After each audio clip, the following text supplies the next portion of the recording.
Rodney Collin. La teoría de la influencia celeste. Capítulo 10. El hombre como microcosmos. 1. Los 7 sistemas anatómicos y sus reguladores.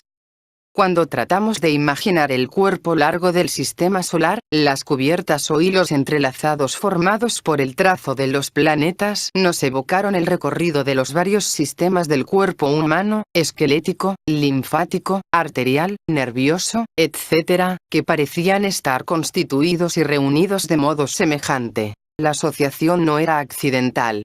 Mientras más estudiamos estos sistemas, más nos parece que en efecto son exactamente análogos, que son redes distribuidoras que se destinan a transportar energías de tensiones diferentes. La estructura humana consta de 7 u 8 sistemas que se pueden reconocer, sostenidos por un armazón esquelético y reunidos en un todo sólido merced al tejido conectivo.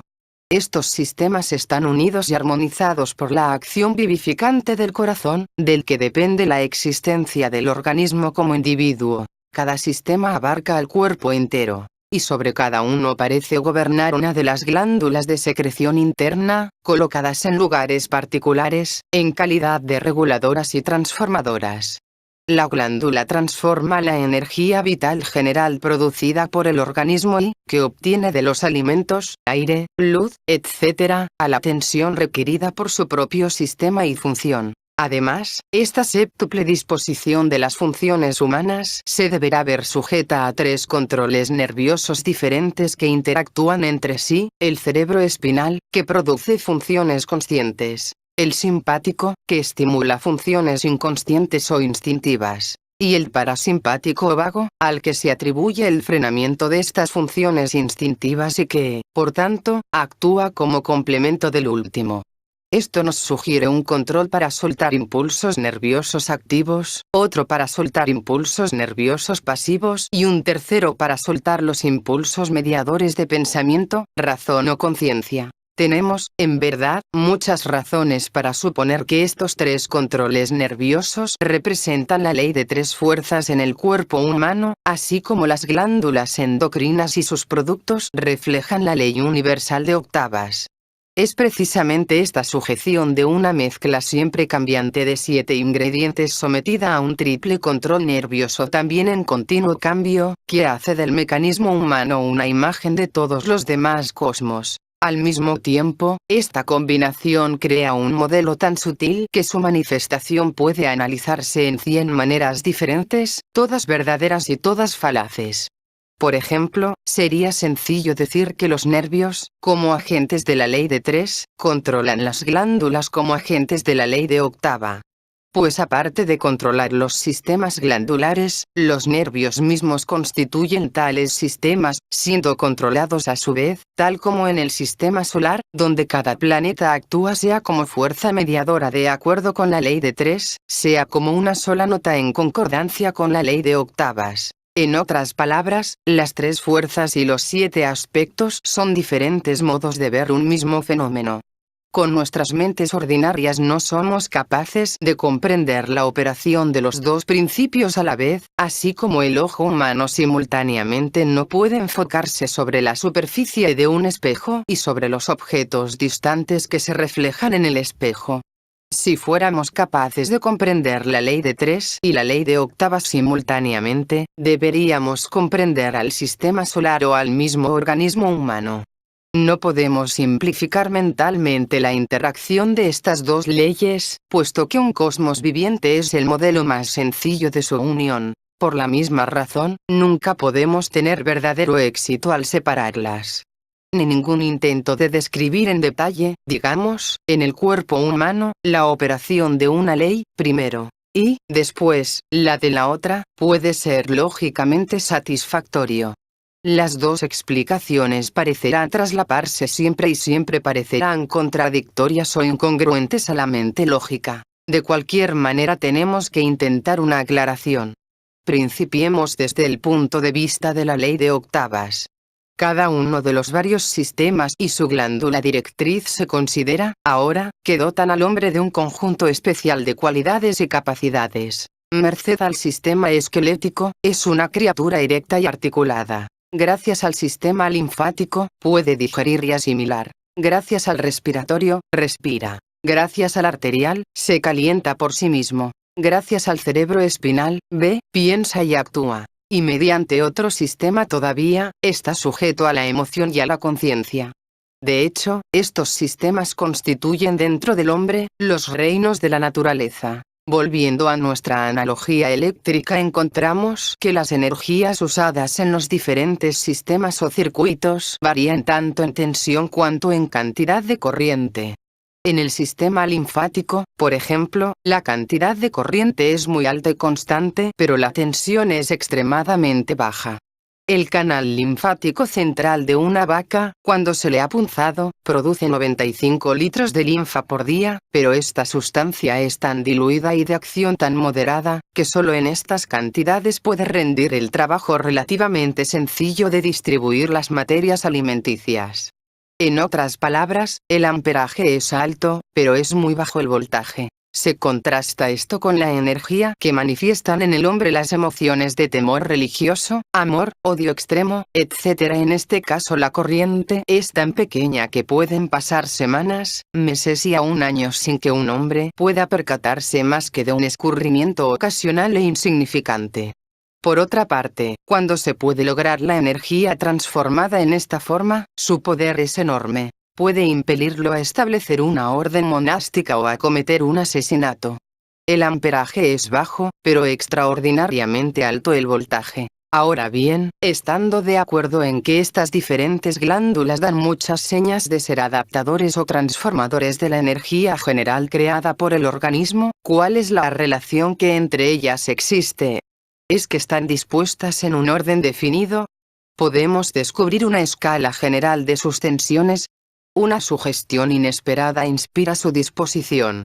Si, tomando el corazón como centro, trazamos un diagrama esquemático del cuerpo humano en donde estén marcadas las varias glándulas, encontraremos que todas descansan sobre una espiral logarítmica regular, semejante a la que representa las líneas de fuerza o de crecimiento en muchos fenómenos naturales. Así como el sistema solar aparecía como una espiral de planetas en expansión, así el cuerpo humano da ahora la impresión de una espiral de funciones que se expanden. El sol y fuente de esta espiral es el corazón. Desde ahí se desdobla a través del timo del páncreas, de la glándula tiroides y las paratiroides, del plexo solar donde tienen efecto las suprarrenales, de la pituitaria anterior y posterior y en su circunvolución final, a través de las glándulas sexuales hasta el cuerpo pineal, la última y más avanzada posibilidad del organismo. Si retrocedemos hasta la diferenciación primordial del embrión humano en 3 cubiertas germinales durante la primera quincena de su existencia, podemos ver efectivamente esta espiral en su forma originaria. Las capas germinales que se desarrollan de la primera multiplicación de las células se enrollan unas sobre las otras. De la capa germinal que forma la bobina interna, entodermo, se desarrollan las funciones conectadas con las 3 glándulas mencionadas en primer término, es decir, el crecimiento, la digestión y la respiración. De la que forma la bobina intermedia, mesodermo, se desarrollan las funciones conectadas con las 3 siguientes, esto es, circulación de la sangre, el movimiento voluntario y el involuntario. De la capa germinal que forma la bobina exterior, entodermo, se desarrollan las funciones conectadas con las 3 últimas, esto es, mente, emoción y reproducción. Si añadimos a este orden lo que sabemos acerca de las funciones de las diferentes glándulas, de los sistemas por ellas controlados, de sus elementos clave y de su aparente correspondencia con los planetas, obtenemos la tabla siguiente. 1. Sol. Nota. Do. Glándula, timo, función, crecimiento. 2. Luna, nota, re, glándula, páncreas, función, digestión, asimilación de alimentos, sistema linfático. 3. Mercurio, nota, mi, glándula, tiroides, función, respiración, combustión de aire, sistema respiratorio. 4. Venus, glándula, paratiroides, función, circulación de sangre, construcción de tejidos, sistema, tejido conectivo. 5. Marte, nota, Fa, Glándula. Suprarrenales. Función. Movimiento externo, lucha y fuga. Sistema. Cerebroespinal y músculo voluntario. 6. Júpiter. Nota. Sol. Glándula. Posterior pituitaria. Función. Reflejos internos, sensación física. Sistema. Simpático y músculo involuntario. 7. Saturno. Nota. La. Glándula. Pituitaria anterior. Función. Mente y razón, estructura ósea. Sistema. Corteza cerebral y esqueleto. 8. Urano. Nota. Sí. Glándula. Gónadas. Función. Reproducción, emoción, creación superior. Sistema. Genital. 9. Neptuno. Nota. No. Glándula. Pineal. Las funciones controladas por las glándulas dan, en este orden, la fuerte impresión de estar graduadas de lo tosco a lo fino, de lo material a lo inmaterial. Todas las funciones que estamos acostumbrados a considerar como físicas se sitúan hacia el principio, aquellas que apreciamos como psíquicas, hacia el final. Traduciendo esto a nuestra terminología eléctrica, podríamos decir que por la evidencia de su producción, los transformadores parecen estar dispuestos en orden creciente de voltaje y en orden decreciente de amperaje. Más aún, este orden hace eco en forma sorprendente a la disposición los planetas en el sistema solar, pero con la secuencia de tensiones a la inversa. Lo que está más cerca del centro, es el sistema solar más pequeño, más fino y de mayor presión, pero más grande, más grueso y de menor presión en lo humano. En el primer caso, el amperaje aumenta hacia la circunferencia. En el segundo, el voltaje. Esto parece extraño hasta que recordamos, con referencia a la radio, la idea obvia de que el alcance del receptor está en proporción inversa a la potencia de la estación emisora. Y, en este punto, empieza a sernos evidente la inmensa significación de la correspondencia entre estos dos sistemas de transformadores. Las glándulas endocrinas son precisamente esos receptores de influencias planetarias, son precisamente esos receptores cuya existencia supusimos con anterioridad.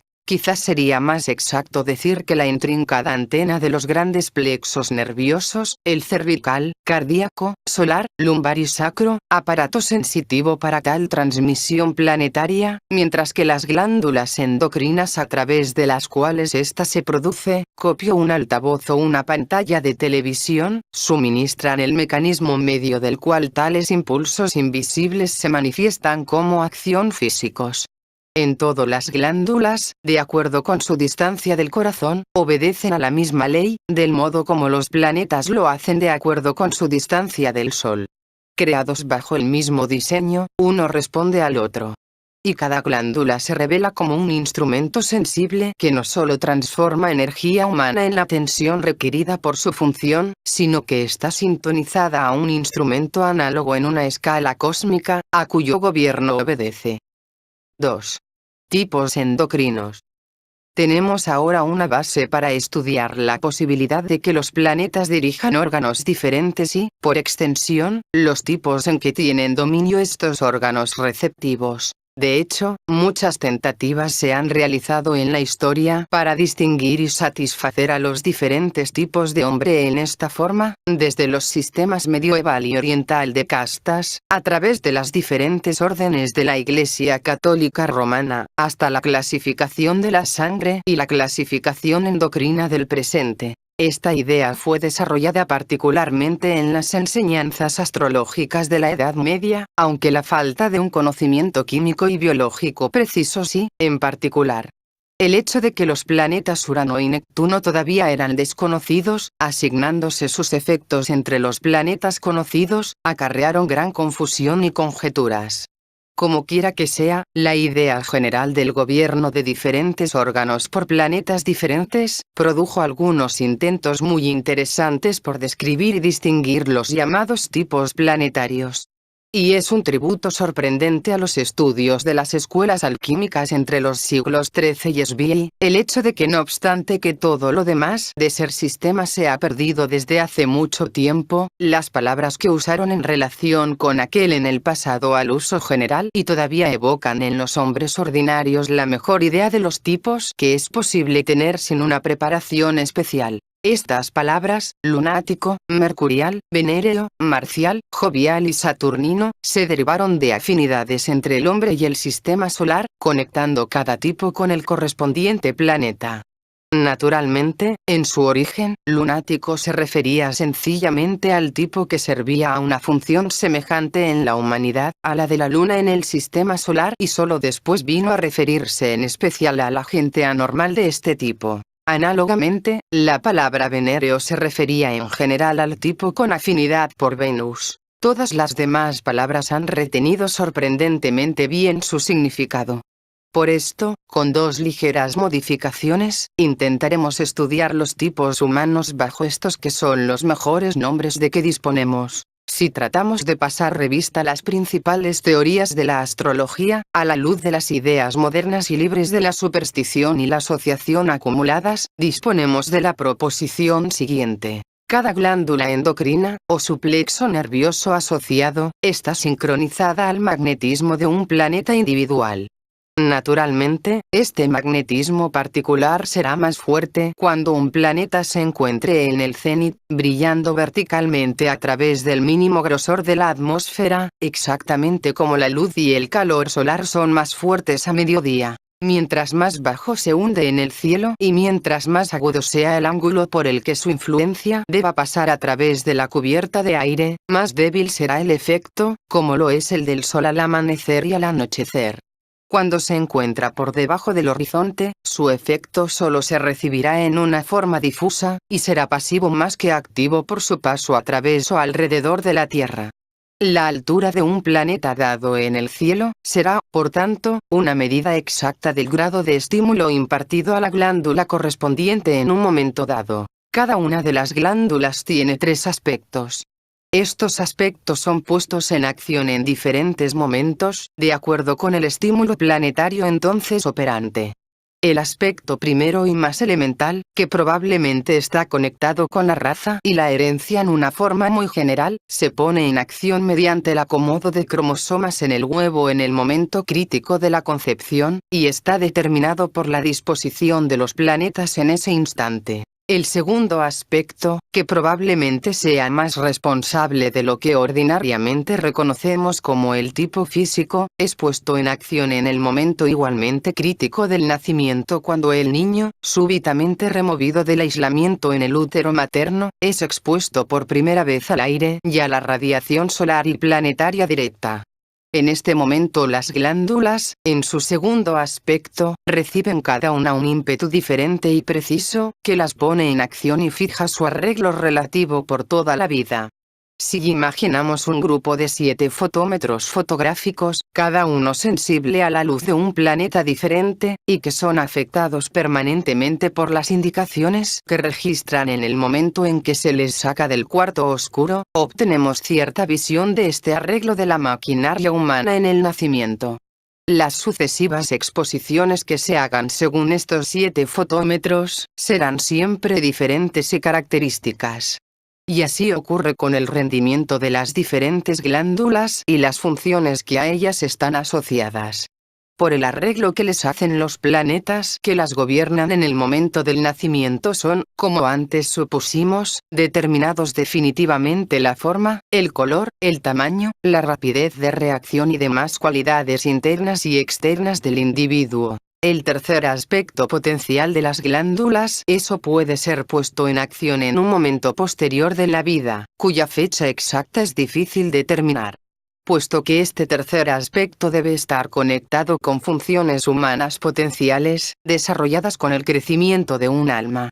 Pero ahora pasaremos por alto el primer y tercer aspecto y nos concretaremos al segundo aspecto de las glándulas, provocado y determinado por estímulos planetarios en el momento del nacimiento y del que depende la naturaleza física del hombre como individuo, es decir, lo que ordinariamente reconocemos como su tipo. Organicemos el material que han puesto a nuestra disposición la química y la fisiología modernas en la investigación de la naturaleza y la función de los diferentes tipos endocrinos y podremos apreciar cómo concuerda o difiere con las antiguas descripciones. Al mismo tiempo debe recordarse que no existe aquello de los tipos puros, puesto que en cada hombre todas las glándulas deben funcionar, siendo incapaz de vivir el individuo si una sola de ellas es destruida. Más aún, cada glándula afecta y es afectada por cada una de las otras, de modo que en la práctica es imposible aislar el efecto de una cualquiera de ellas.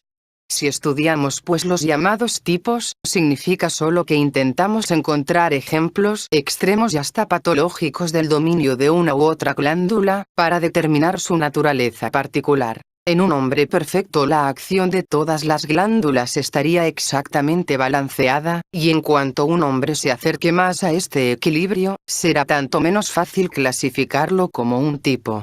El organismo ideal sería una síntesis de todos los tipos. Pero este haría que un hombre disfrutara de poderes extraordinarios y tales hombres parece que no se producen por accidente. Considerando a las glándulas en el orden de nuestra espiral y de nuestra tabla, principiamos con el limo, que forma una larga masa esponjosa montada a horcajadas sobre el tubo conductor de aire y en las inmediaciones del corazón.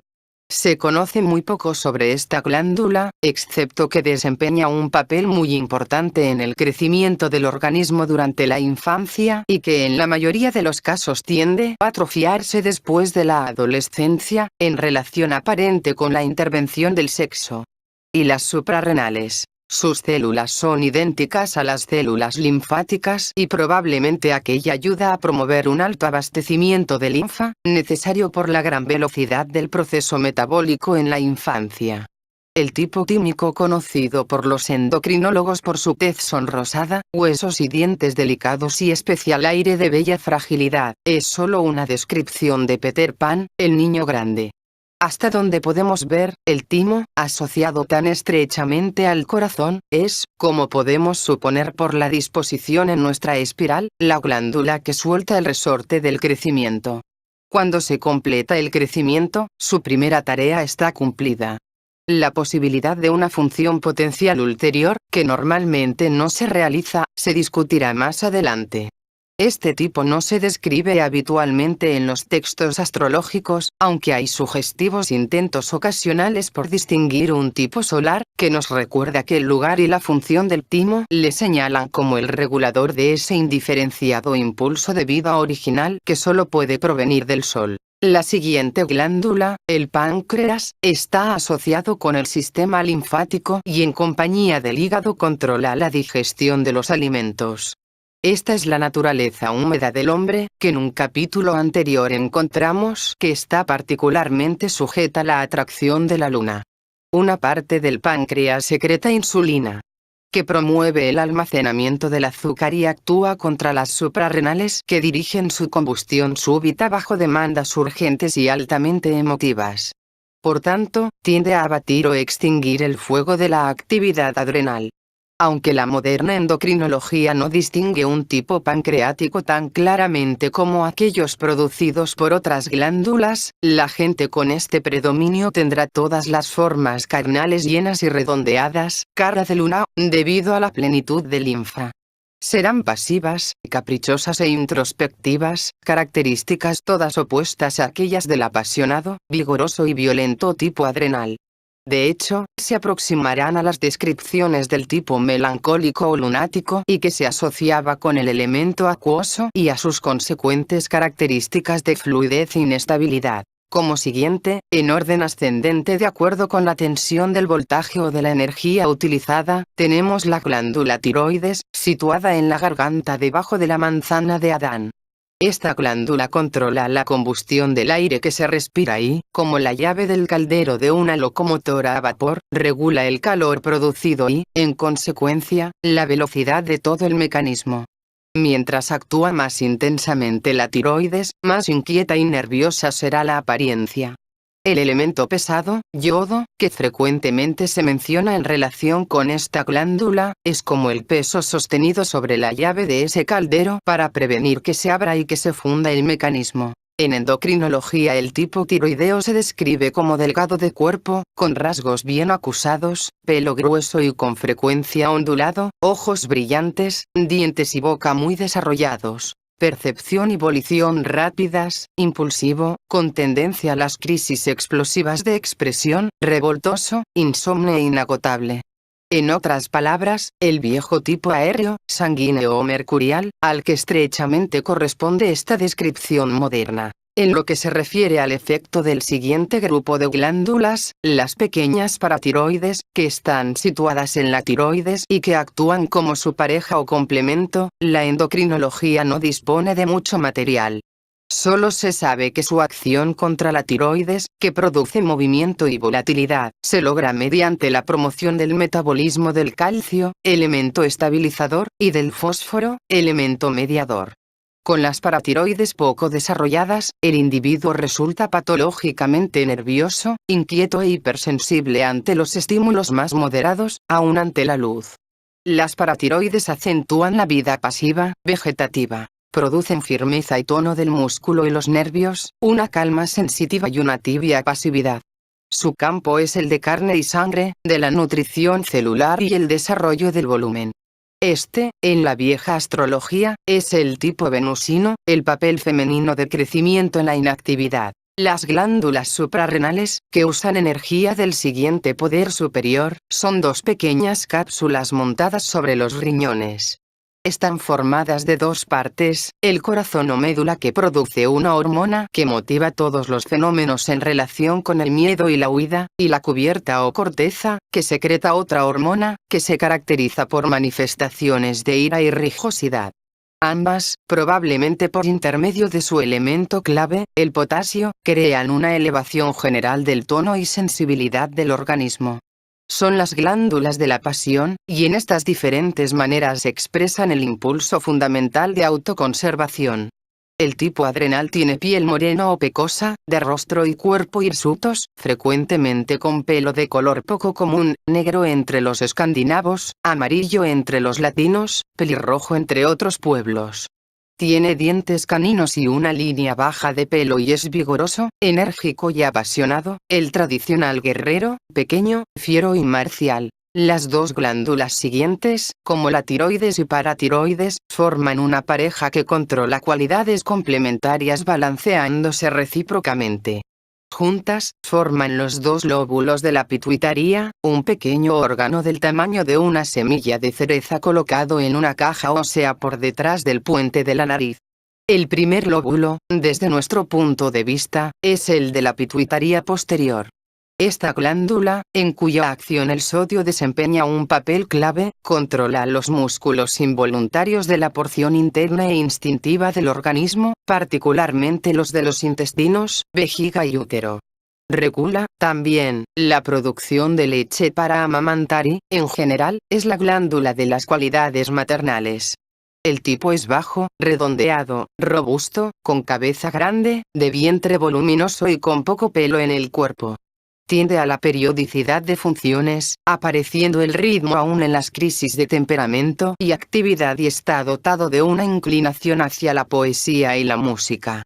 Gente así es alegre, animosa y tolerante, los Falstaffs, el clásico tipo jovial. La pituitaria anterior promueve rasgos masculinos tan claramente como la posterior lo hace con los femeninos. Esta glándula está íntimamente relacionada, por una parte, con el sistema esquelético y, por la otra, con la función del pensamiento abstracto y la razón. Su secreción exagerada resulta en un crecimiento anormal de los huesos largos y particularmente de las articulaciones y extremidades, tales como las manos, pies y mandíbula, acromegalia. El tipo pituitario anterior es largo de huesos, con formas bien desarrolladas. Músculos largos y firmes, de cabeza alargada, cara huesuda y marcada por una nariz larga y prominente, mandíbula cuadrada, pómulos desarrollados y dientes largos, con una mente comprensiva, habilidad para aprender y capacidad para controlarse a sí mismo y mandar sobre lo que le rodea. En la vieja nomenclatura, es el tipo flemático o saturnino. Por tanto, las primeras 6 glándulas se disponen en 3 pares, conteniendo cada par un elemento masculino y otro femenino, que se complementan y oponen entre sí. Las suprarrenales y el páncreas, o Marte contra la Luna. Las tiroides y las paratiroides, o Mercurio contra Venus. y las pituitarias anterior y posterior, o Saturno contra Júpiter, estos forman entre ellos un conjunto de 6 valencias, perfectamente contrapesado. Cuando llegamos a las gónadas o glándulas sexuales, que corresponden en cierta forma a la posición de Urano en el sistema solar, logramos entender ahora por qué su papel ha dado lugar a tanta confusión. Porque cada una de las otras glándulas afecta al sexo, le prestan su color y tratan de disfrazarse como sexo. A efecto de comprenderlo en su pureza, el sexo debe ser separado de la sensualidad venusina de las paratiroides, de la pasión marcial de las suprarrenales, de la afección maternal de la pituitaria posterior, y de la maestría saturnina del lóbulo anterior. El sexo debe ser algo diferente a todo esto y más fundamental. Debe estar relacionado con el principio esencial de los dos sexos y su poder conjunto de creación. Deberá incluir todas las emociones más profundas originadas en su interacción y, aparte de dar hijos del cuerpo, deberá inspirar música, poesía, arte y toda la aspiración del hombre por crear, emulando a su hacedor. La última glándula sobre nuestra espiral, como Neptuno es el último planeta mayor en el cielo, es el misterioso cuerpo pineal, enterrado en el punto focal del cerebro y relacionado con los sistemas psíquicos más delicados del hombre. Sola entre las glándulas, es única más bien que doble en su forma y, de esto, los viejos fisiólogos y psicólogos como Descartes, por ejemplo, dedujeron que era el lugar donde se alcanzaba la unidad o equilibrio, y que ese era el asiento esencial del alma. La glándula pineal es un tejido en forma de cono, cuyas células nerviosas contienen pigmento similar al de la retina y que ordinariamente se fosiliza después de la adolescencia, mediante el depósito de sales de calcio. A medida que avanza este proceso, los músculos relativos se desgastan y son reemplazados por grasa. Prácticamente nada se conoce o se supone acerca de las funciones de la glándula pineal, y solo podemos decir, por ahora, que todo indica que estas funciones son potenciales y hasta el momento irrealizadas. Así se completa la serie de receptores planetarios por los que las diferentes funciones del cuerpo se sostienen y regulan. Y si se objeta que las descripciones de sus tipos conexos se acercan a la adivinanza, debemos admitir, entonces, que no son sino un intento de aproximación a la naturaleza de las diferentes energías, mediante un estudio empírico, de sus manifestaciones. Esto, en esencia, no es satisfactorio, como no lo será tratar de expresar la naturaleza de un perro detallando su figura, color, modo en que crece su pelo, etc. Solo puede desarrollarse una íntima comprensión de las glándulas, estudiando su acción peculiar individual en uno mismo. En un libro, por su propia naturaleza, este método se excluye. Recordemos, entonces, que las glándulas actúan mediante energías diferentes en una escala de creciente frecuencia, hasta que logremos alcanzar reinos en donde su poder, de penetración sea tal, que no podamos siquiera soñar las potencialidades involucradas en aquel. 3. La corriente sanguínea como índice del ser del hombre. El corazón es el sol del cuerpo y la corriente sanguínea, como la radiación del sol en el sistema solar, se extiende a cada una de sus partes. Ningún rincón del cuerpo es demasiado remoto para que no sea calentado y vitalizado por ella. Se derrama en los órganos endocrinos del modo como la luz y el calor del sol brillan sobre todos los planetas, dotándolos de vida y uniéndolos en un todo único. Ahora bien, la radiación solar tiene dos aspectos. En primer lugar, lleva a los planetas luz, calor, radiaciones ultravioleta y otras igualmente vitalizadoras que provienen del Sol, centro de su sistema. En segundo lugar, reflejándose individualmente en ellos, de acuerdo con su tamaño, atmósfera, superficie, velocidad de rotación, etc., actúan como un vehículo para la difusión de sus influencias separadas. Cuando vemos a Venus o a Júpiter en el cielo es, por supuesto, porque nos llega la luz que refleja del Sol. No hay ninguna otra luz en el sistema solar, pero esta luz reflejada se convierte en la portadora de vibraciones y ritmos peculiares del reflector. De ahí que la luz del Sol no solo nos alcance en forma directa, sino que nos llega por la vía de cada planeta individual. Y cuando vemos a la vieja luna en los brazos de la luna nueva, es que aún está reflejada de la Tierra a la luna y luego, de regreso, otra vez a la Tierra. La radiación solar forma una especie de inmensa circulación, no solo uniendo cada parte del sistema solar con el centro sino, también, cada parte con cada una de las otras partes. Es el modo por el que el Sol influye en los planetas y, también, por el que ellos se influencian entre sí. La corriente sanguínea cumple el mismo cometido en el cuerpo. Llevando vida y calor, llevando hidrógeno y carbono, nitrógeno y oxígeno, es bombeada desde el corazón al cuero cabelludo y a la punta de los dedos.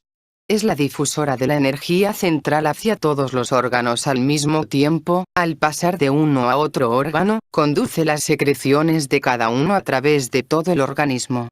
Por ella se conducen formas concentradas de energía, desde los centros de producción hasta los órganos de almacenamiento, como el hígado y el bazo. Asimismo, por ella estas mismas energías son difundidas instantáneamente cuando alguna emergencia lo demanda. Cada glándula endocrina secreta en la corriente sanguínea su hormona particular en mayor o menor volumen, con un flujo rítmico. Las proporciones de estas diferentes hormonas llevadas en suspensión por la corriente sanguínea hacen al hombre en cualquier momento lo que entonces es, pensativo, simpático, apasionado, activo, sensual, etc. De modo más general, la composición promedio de su corriente sanguínea durante un periodo mayor, determina sus tendencias y características más permanentes y modela, en concordancia, los diferentes aspectos de su físico. Al mismo tiempo, de momento a momento, él mismo afecta la composición y mediante la conducción de su interés y atención ante esta o aquella manifestación propia, acentúa o restringe sus tendencias naturales. Posteriormente, el orden en que las glándulas derraman su influencia en la corriente sanguínea sigue una secuencia definida, similar a aquella en que, como vimos, los planetas hacen sonar sus notas características en la corriente del tiempo.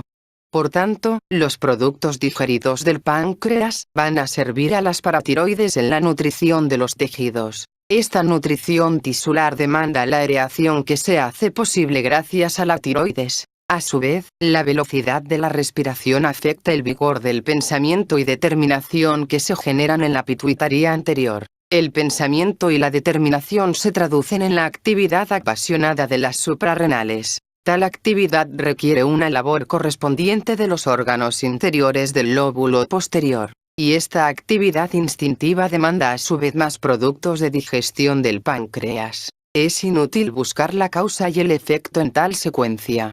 El todo sigue una inevitable y continua cadena de acción y reacción. La alimentación produce movimiento, el movimiento ambición, la ambición acción apasionada, y el agotamiento de la actividad apasionada el hambre, para alimentarse nuevamente. Esta es la vida del hombre al nivel de la corriente sanguínea. Pero si las arterias reúnen todas las glándulas reguladoras de la función humana de un modo, debemos recordar también que están igualmente relacionadas y unidas de otras tres maneras por los tres sistemas nerviosos. De hecho, estos tres sistemas nerviosos están conectados probablemente con las tres partes diferentes o aspectos de cada glándula a los que nos hemos referido. Algunos de estos aspectos secundario y terciario de las glándulas se encuentran ya en actividad, pero no se los reconoce generalmente, como la actuación de la tiroides en el acopio de la memoria musical y verbal no se reconoce aún. Otros aspectos, de la glándula pineal, por ejemplo, permanecen ignorados porque son potenciales y solamente entran en actividad en estados superiores de conciencia. En todo caso, si su rendimiento más crudo se distribuye por la corriente sanguínea, controles mucho más delicados son y pueden ser ejercidos por estos tres sistemas de nervios. Por tanto, el sistema arterial y los tres sistemas nerviosos parecen tener la misma relación entre sí que tenían en la filosofía medieval la tierra, el agua, el aire y el fuego. Agua, aire y fuego representaban los vehículos de las tres fuerzas creadoras, en tanto que la tierra representaba el vehículo en que ninguno de ellos había actuado, o el vehículo perteneciente a una serie inferior. Cambiemos completamente nuestro enfoque y consideremos el papel combinado de los tres sistemas nerviosos como la intervención de un poder creador triple, proveniente de un nivel más alto, esto es, desde por encima del nivel de la corriente sanguínea. Al igual que la corriente sanguínea, los tres sistemas nerviosos alcanzan todas las partes del cuerpo y conectan todas las glándulas. Pero tienen diferentes rutas. El sistema cerebroespinal está principalmente localizado en la corteza cerebral y en la médula espinal, desde la cual se extienden ramas a todos los miembros dentro del campo de sensación y control del hombre. El sistema simpático consta de un gran número de ramas separadas y de plexos que conectan las vértebras individuales con algún órgano voluntario correspondiente. El vago, por otra parte, es un nervio único que se origina en la base del cerebro, y después de pasar por los plexos cardíaco, gástrico y sexual, se reúne con la parte terminal de la espina dorsal. Estos dos últimos sistemas nos recuerdan el circuito eléctrico de un automóvil o de un aeroplano, donde cada instrumento está individualmente conectado con la fuente positiva de fuerza, aunque la porción negativa de todos sus circuitos puede completarse simultáneamente mediante el armazón de acero. En este símil, el sistema cerebroespinal representaría, entonces, al conductor o piloto, que introduce acción consciente en el mecanismo, pero solo en aquellos lugares en donde están situados los controles. ¿Cuál es la relación efectiva entre estos tres sistemas y cuál su relación potencial? En primer lugar, debemos suponerlos trabajando con tres energías diferentes a tres velocidades distintas. El más lento es el sistema cerebroespinal, que solo puede trabajar tan rápidamente como podemos pensar. El que sigue en mayor velocidad es el sistema simpático, que permite a los complicados procesos instintivos de la digestión, nutrición celular, etc., ser conducidos mucho más rápidamente de lo que podemos seguirlos con la atención mental. En tanto que el más rápido de todos debe ser el parasimpático o sistema yago, que conduce los impulsos incalculablemente rápidos de la intuición, de la autoconservación y del sexo. Este último sistema, sin embargo, trabaja ordinariamente con solo una fracción de su poder debido, y desde el punto de vista de sus potencialidades, casi podemos considerarlo como no utilizado. Ahora bien, ya hemos visto que donde quiera que tres fuerzas interactúan, pueden manifestarse en 6 diferentes combinaciones u órdenes. Así que estos tres sistemas nerviosos, combinándose de modos distintos, sujetan el cuerpo humano a los 6 procesos cósmicos que hemos discutido en otra parte. Algunos de estos procesos resultantes del dominio del pensamiento o del instinto, esto es, del sistema cerebroespinal o del simpático, no son familiares en la vida ordinaria. Otros, producidos por el dominio del sistema yago, trabajando con su propia energía, son desconocidos o muy extraños para nosotros. Porque ocurren solo cuando la categoría más alta de emoción se convierte en la fuerza motivante de todo el organismo. Sin embargo, por ahora todavía hay otra posibilidad que nos concierne. Hay de hecho una séptima combinación de fuerza, normalmente incomprensible, pero que es teóricamente posible y que levanta al cosmos en que ocurre a su conexión directa con el que está por encima. En esta combinación, todas las tres fuerzas actúan simultáneamente en todas las partes. En el modo ordinario, los tres sistemas nerviosos operan más o menos independientemente, en secuencia, por así decirlo, estando confinadas sus diferentes energías a las funciones para las que son más apropiados. Y cuando pequeñas cantidades de estas energías se filtran de un sistema al otro, como cuando un hombre trata de pensar cuando se encuentra lleno de excitación instintiva o, por otra parte, cuando trata de razonar acerca de una emoción profunda, solo producen malos resultados. Sin embargo, estos tres sistemas están dispuestos de modo que, en ciertas circunstancias y en un punto particular del cerebro, puede crearse una conexión entre ellos. En este caso las tres energías podrían correr libremente a través de los tres sistemas. ¿Con qué resultado? Mediante la circulación general de la energía intelectual, un hombre estaría consciente de todas sus funciones. Mediante la circulación general de la energía instintiva, todas sus funciones actuarían con las mayores ventajas y en armonía. Mediante la circulación general de la energía emocional, todas sus funciones actuarían con la intensidad del miedo o del amor. Una condición así, en que los procesos instintivos fueran tan conscientes como pensar, en que el pensar fuera tan rápido como la atracción, y en que la razón, emoción y acción se combinaran tan armoniosamente como respirar y dormir, es imposible imaginar.